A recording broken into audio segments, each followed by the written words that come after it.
Este programa tem apoio cultural da CNM, Confederação Nacional dos Metalúrgicos.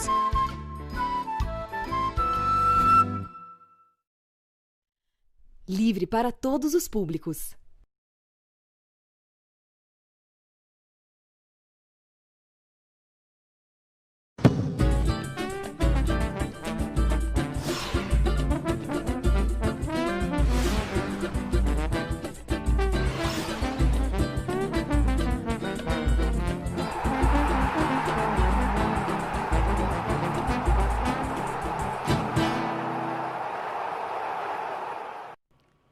Olá, amigos da TVT, da Rádio Brasil Atual, no ar, Papo com Zé Trajano. Bom, vamos por partes. O descaso do Capitão Corona em relação ao combate à pandemia, ao Covid-19, ficou escancarado agora com a auditoria feita pelo TSU, Tribunal de Contas da União, que mostra que a menos de 30% o governo que tinha bilhões para gastar, gastou apenas 30% no combate à pandemia. E gastou de uma forma completamente irregular, mandando dinheiro para onde a pandemia já estava mais controlada, não enviou dinheiro, verbas, para lugares, municípios, estados onde a pandemia estava completamente sem controle. O TSU deu 15 dias para o governo se explicar. Curiosamente, o ministro interino da Saúde está lá, o general Pazuello, que preencheu o ministério com militares, inclusive do corpo técnico, é tido e havido como um grande estrategista, um homem de esquemas, que sabe resolver problemas e tal, né? Que não é um homem da saúde, não é médico e tal, mas é bom para resolver esse tipo de coisa. Estrategista, administrativo. Está mostrando na prática que não é bem isso. Outra notícia curiosa, aliás, é bom lembrar que o Capitão Corona, o seu terceiro teste deu positivo. Terceiro teste deu positivo. A cloroquina, o vermífugo, não sei se, talvez eles tenham lendo a bula errada, não sei. Vamos conferir e falar disso mais tarde, durante o programa. E o Fundeb é um negócio muito curioso que aconteceu. Nós temos que saudar aqui a vitória do Fundeb na Câmara de Deputados, mas foi uma vitória dos deputados, uma vitória da Câmara. E o governo está tentando transformar essa derrota dele em vitória. O presidente, o Capitão Corona, colocou um Twitter desse se vangloriando que o governo faz tudo pela educação. É outro assunto também o Fundeb. Mas ainda bem que passou, esperamos que o Senado não atrapalhe, né? E que essa verba, que é super importante para a educação básica do país, vá lá para os municípios, para os estados, que paguem os professores, e não tem nada de transferir para o ano que vem. Pelo contrário, o governo tem que ir aumentando a verba destinada à educação básica desse país. Isso é uma boa notícia. O Campeonato Paulista, a bola voltou a rolar, tem jogo aí rolando, daqui a pouco Santos e Santo André, e tem um derby mais bichuruca, triste, Palmeiras e Corinthians, dá uma tristeza ver um clássico como esse sendo realizado durante a pandemia, sem torcida, sem motivação, essa pressa sem nexo nenhum dos dirigentes em voltar com o campeonato de futebol. E uma tese defendida pelo Capitão Corona, porque ele queria apressar a volta do futebol para dar uma sensação que está tudo resolvido. Está tudo bem no quartel de Abrantes, não é assim. Olha, minha gente, tem duas notícias aqui que mostram bem como as coisas não estão assim como dá impressão, tá? Manchete aqui. A velocidade de contágio do coronavírus no país, aqui no Brasil, está fora de controle. Vou repetir. A velocidade de contágio do coronavírus aqui no país está fora de controle, diz o Imperial College. A taxa de transmissão no país está elevada a 13 semanas consecutivas, informa essa universidade britânica. E na Argentina, onde a situação já esteve boa, a situação também não é nada boa. Vamos falar da participação de vocês pelo WhatsApp no 11992030506. A gente faz o programa juntos, como sempre, né? É muito legal. Um abraço, como sempre, para o pessoal da TV Quirimurê, lá da Bahia, que nos vê, pessoal do Canal 6, também da NET lá do Rio de Janeiro. Antes de qualquer coisa aqui, quero mandar um grande abraço para o nosso querido Joba, querido amigo do MST, gosto muito, prezo muito essa amizade. Parabéns, Joba. E parabéns também para o grande escritor Fernando Moraes, que tem uma obra literária muito importante, né? Fernando Moraes, vai aqui, um grande abraço também. Vamos falar agora em números desses descasos do presidente Capitão Corona em relação à saúde e essa coisa da auditoria do TSU. A verba que tinha para investir no combate à pandemia era de 39 bilhões de reais. 39 bilhões de reais. Graças a créditos extraordinários. O governo prometeu investir esses 39 bilhões.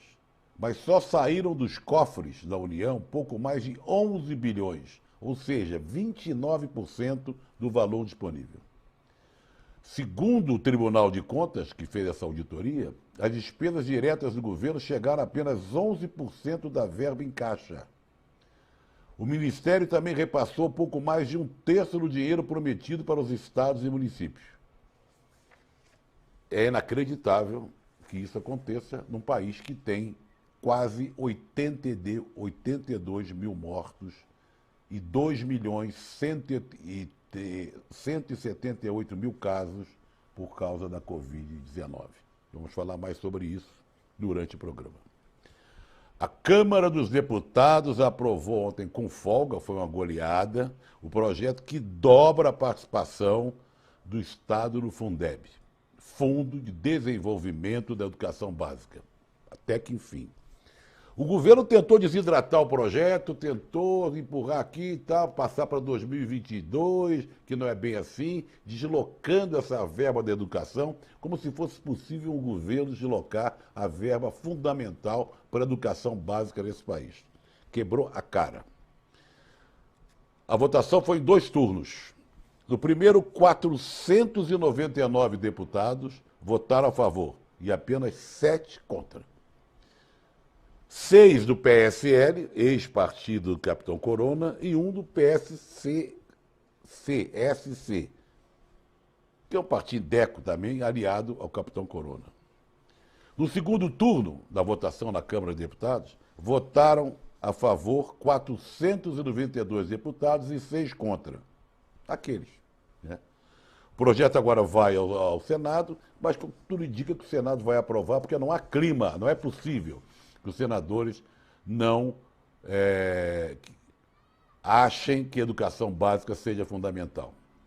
O Fundeb pode beneficiar cerca de 17 milhões de alunos. 17 milhões de alunos. A aprovação do Fundeb no Senado pode evitar a extinção do fundo, que poderia se extinguir em dezembro. Essa é a principal fonte de financiamento do ensino fundamental no Brasil. A proposta é incluir o Fundeb na Constituição e obrigar o Estado a dobrar a participação até 2026.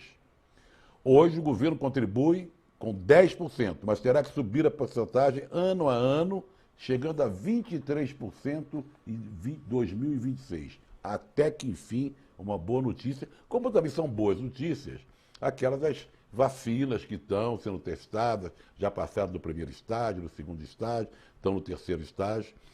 Vamos torcer para que venham o mais rápido possível, apesar que a Organização Mundial de Saúde disse que para a gente não contar com a vacina esse ano, e é coisa para o ano que vem. É coisa para o ano que vem. Mesmo essas que estão mais adiantadas. Eu vou puxar aqui o nosso pessoal, mas depois eu vou falar do texto que o Capitão Corona colocou, se vangloriando como se fosse ele vitorioso dessa decisão da votação lá na Câmara de Deputados, né, em relação ao Fundeb. Aqui, ó. Está aqui, ó. Marcelo Pereira, professor de História, boa noite. Sempre acompanho seu programa. Ele é uma gota vital de coerência política e cidadania na TV brasileira. Obrigado, professor Marcelo. Marcelo Pereira, Edson Lima do Butantã, 100 anos hoje do grande Florestan Fernandes. Uma frase dele, ele coloca aqui. Contra as ideias da força, a força das ideias. Florestan Fernandes, presente. Orlando Tatuapé, boa noite, Trajano. Somos a vergonha do planeta, só perdemos para o chefe do Capitão Corona. Como chegamos a esse ponto? Falando em chefe do Capitão Corona, ele está tomando uma tunda nas pesquisas, né? O Biden está 8, 10 pontos na frente dele. Até no Texas, que seria uma região que votaria no Trump, está pau a pau. Ele vai tomar uma coça histórica dessa eleição agora do final do ano. Guilherme de Carvalho, aqui de São Paulo, sempre contigo. O Bozo é muito dissimulado. Vou falar disso agora. Colocou no Twitter que a aprovação do Fundeb foi vitória do governo dele, mas sua base era contrária à aprovação. A aprovação foi vitória das frentes democráticas. O capitão, agora aqui, ó.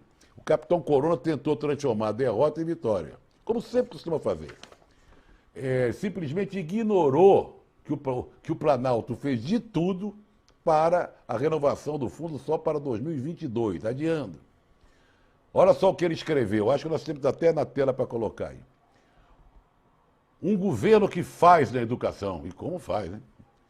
Transformamos o Fundeb em permanente, aumentamos os recursos e o colocamos na Constituição. É inacreditável a cara de pau, a disfarçatez dessa gente, não é não? Transformar uma derrota em vitória. Ele que trata a educação desse jeito, que tinha aquele Van Traub, o Vélez, olha, é uma pouca vergonha. Isso aqui é uma disfarçatez, uma cara de pau inominável. Querer transformar a derrota do governo, tanto assim, que a base eleitoral dele, 7 deputados que votaram contra, são aliados dele. Não precisa, né?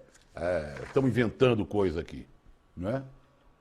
Vamos falar um pouco de música, e música de extrema qualidade. Elton Medeiros faria 90 anos hoje. Morreu ano passado, aos 89. Grande letrista, parceiro de Paulinho da Viola, muita coisa com Paulinho da Viola, mas teve vários outros parceiros, Zequete. O Simas, meu querido amigo Luiz Antônio Simas, historiador, grande conhecedor da música popular brasileira, escreveu uma coisa muito interessante em relação ao querido e saudoso Elton Medeiros.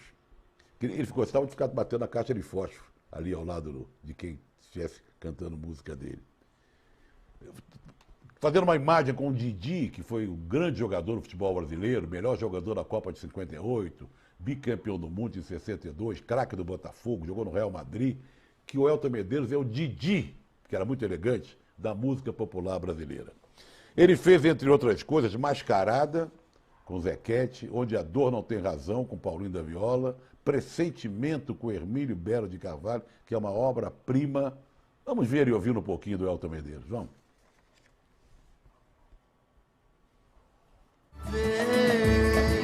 Meu novo amor, vou deixar a casa aberta. Já escuto os teus passos, procurando meu abrigo. Grande Elton. Aquela que eu falei, pena que a gente tem que botar só um pouquinho da música, que se botar mais que botar um pocão, a gente não entra no YouTube. Vocês podem participar, ajudando, contribuindo aqui o jornalismo da TVT, da Rádio Brasil Atual. Entre no catarse.me/TVT para que a gente continue produzindo Bom para Todos, seu jornal, que é na sequência aqui do Papo com Zé Trajano, o Jornal da Manhã do Brasil Atual. Vamos nessa. Números da pandemia. Olha, hoje nós vamos falar no programa ainda do Campeonato Paulista, da Copa do Nordeste, do rap do Corona, que é de uma meninada lá do Maranhão, que está nas redes sociais, que é o maior barato dos últimos tempos. Vamos falar de coisa triste primeiro, infelizmente. O número de mortos pela Covid-19 no Brasil subiu para 81.828. Eu falei quase 82 mil na outra notícia.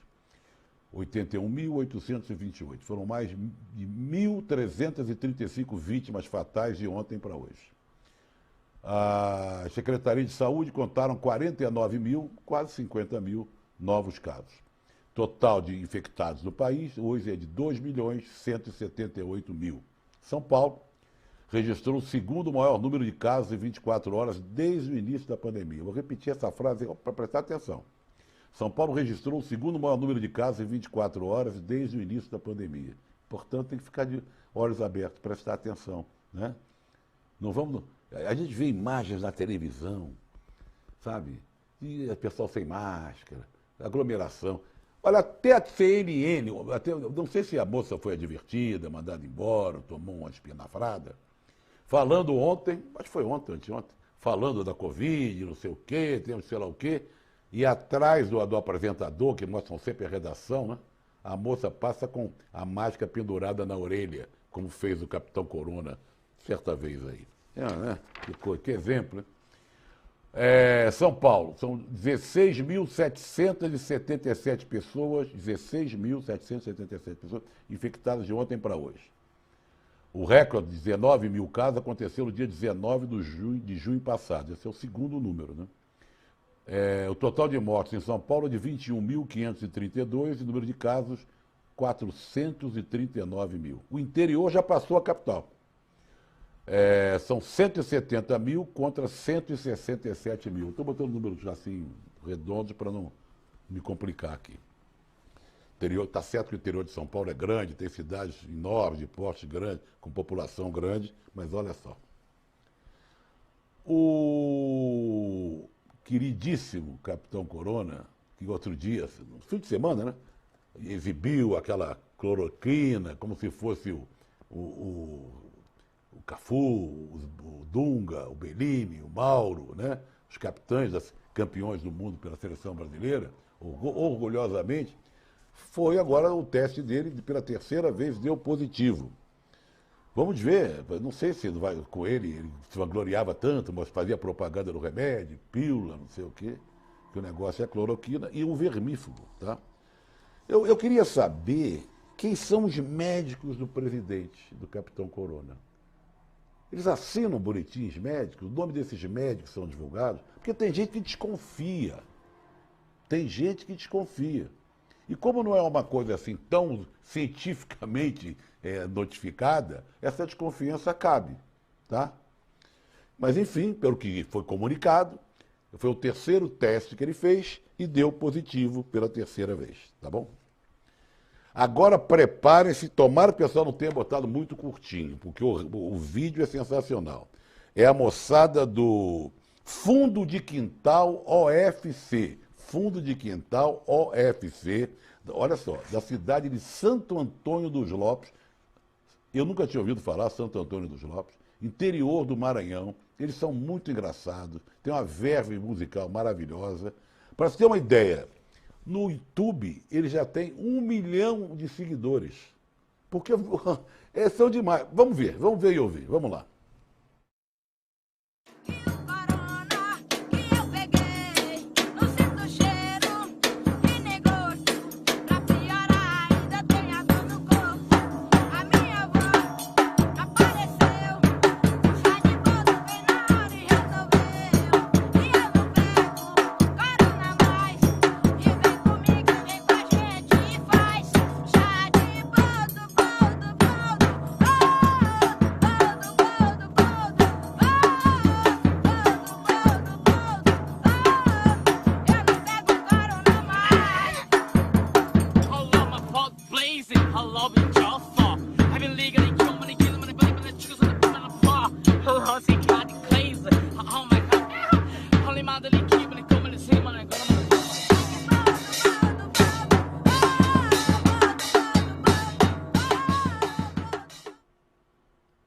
Esse é o interior do Brasil, o interior do Maranhão. Parabéns para essa moçada.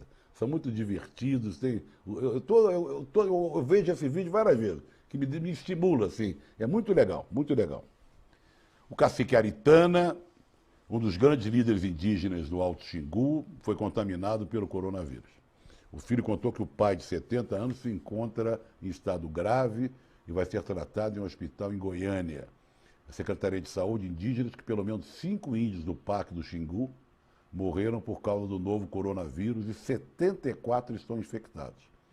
As comunidades indígenas, historicamente dizimadas por doenças trazidas da Europa, têm baixa imunidade a vírus vindos de fora. E haja garimpeiro, e haja grileiro, né, invadindo as terras indígenas. Tomara que melhore, né? O Raoni também não está nada bem. Vamos falar agora, dar mais voz ao nosso pessoal. Vamos lá. Deixa eu ver aqui. Até a notícia aqui da produção, falando de Campeonato Paulista. Deixa eu ver primeiro essa aqui. Pim, pim, pim, pum, pum. Deixa eu ver aqui da produção.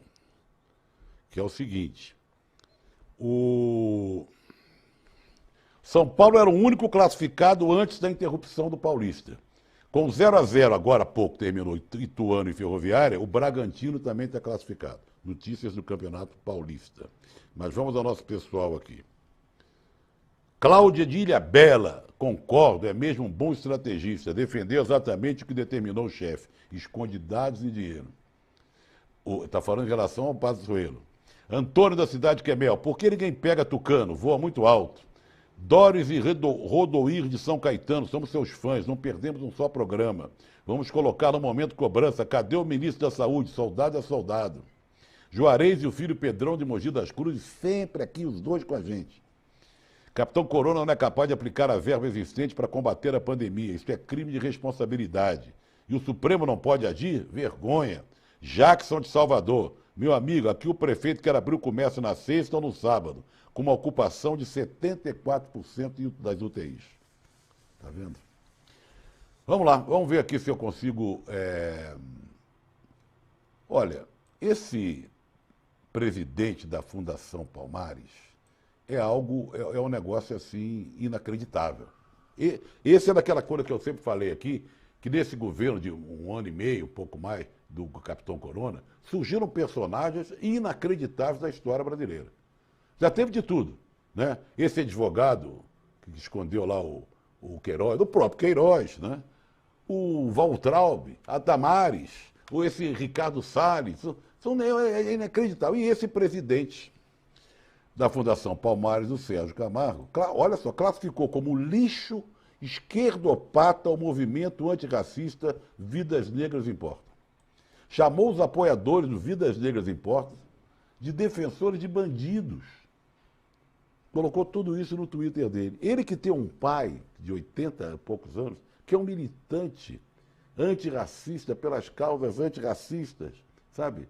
Já saiu nas ruas várias vezes, fazendo discurso, participando de comunidades negras. E o filho é o oposto do pai. E é um sujeito... E está lá. E a outra coisa, outra figurinha que surgiu também aí, esse presidente lá esse que está como na Secretaria de Cultura, esse atorzinho de quinta categoria, né? Que entrou no lugar da falecida Porcina, tá? Aliás, onde anda Regina Duarte, hein? Vamos falar assim, aí sim, de um grande ator, de um grande brasileiro, que não era brasileiro, ele se naturalizou, nasceu em Milão, 14 anos da morte do grande teatrólogo, compositor, fez músicas muito importantes, ator, militante político. Ele nasceu em Milão no dia 8 de agosto de 1934, morreu aos 71 anos, 22 de julho de 2006. Estou falando de Gianfrancesco Guarnieri. Ajudou a fundar o Teatro Paulista do Estudante, Teatro de Arena, foi tema de documentário lançado pela produtora Mira Filmes. Tem direção do neto dele, vamos ver e ouvir um trecho. Grande Gianfrancesco Guarnieri. Salve. Vamos ver. Um homem que tem uma preocupação social, um homem que se sente integrado na sua sociedade, que sente a responsabilidade de estar integrado na sociedade, então evidentemente que a obra tem de refletir isso. Por isso que eu acho que era sempre política. Que para o público eram claramente peças de oposição. Os jovens hoje são filhos da ditadura e para mim é uma lobotomia que fizeram, acabando com o movimento estudantil, piorando a qualidade de ensino. Então, para mim, o teatro é a maneira de eu falar, a maneira de eu sentir, a maneira, às vezes, de eu dizer aquilo que eu não consigo formular. Esse entrou para a história pela porta da frente. Não saiu pela porta dos fundos, como a Viúva Porcina. O Campeonato Paulista já teve esse 0-0 entre Ituano e Ferroviária, que classificou o Bragantino. Daqui a pouco jogam Ponte e Novo Horizontino, e Santos e Santo André. Tá? Outros 4 jogos serão disputados amanhã. O derby vai ser Itaquera, Corinthians e Palmeiras, um triste derby durante a pandemia, não tinha razão de ser realizado. Uma tristeza, uma vergonha. Copa do Nordeste, a bola rola pela porta do Nordeste. 6 jogos válidos pela 8ª rodada. Sport pega o Confiança, o ABC pega o CSA, CRB recebe o Ceará, Bahia recebe o Náutico, Botafogo da Paraíba pega o Vitória e o River do Piauí encara o Santa Cruz. Tá? Ontem o Fortaleza ganhou de 3 e entrou com o pé direito na Copa do Nordeste, nessa fase de pandemia. A CBF divulgou o novo calendário com datas. O Campeonato Brasileiro começa dia 8 de agosto, tá? 8 de agosto. No sábado, o jogo é de Fortaleza e Atlético Paranaense. E Curitiba, Internacional, Sport e Ceará. Os outros jogos são todos no domingo. 3 minutos.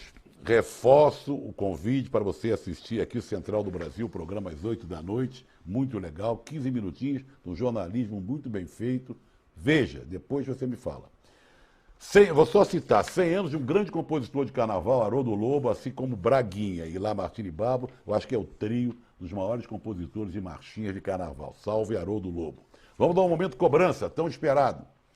861 dias de execução de Marielle Anderson, e agora a gente não sabe quem mandou matar Marielle Anderson. 861 dias. Eu não posso ir para lá. O casal Queiroz, aproveitando a lua de mel, segunda lua de mel lá em Taquara, será que vai abrir o bico? Não acredito. E agora nem vou falar do celular do Bibiano, porque a família não vai liberar. Vou cobrar de novo a perícia nos 13 celulares do capitão miliciano Adriano, executado lá em Salvador. Os 13 celulares. A gente quer saber o que deu da perícia, tá? Muito bem, torcida brasileira. A gente sempre acaba aqui o programa o Papo com Zé com música de extrema qualidade. Quanto tempo eu tenho ainda, Isaac? Deixa eu ver. Alô? 1 minuto e meio. Então dá para botar um pouquinho de música. Eu sempre que corta a música no meio eu fico chateado. Grande violonista e arranjador Marco Pereira e o tecladista Eduardo Taufik.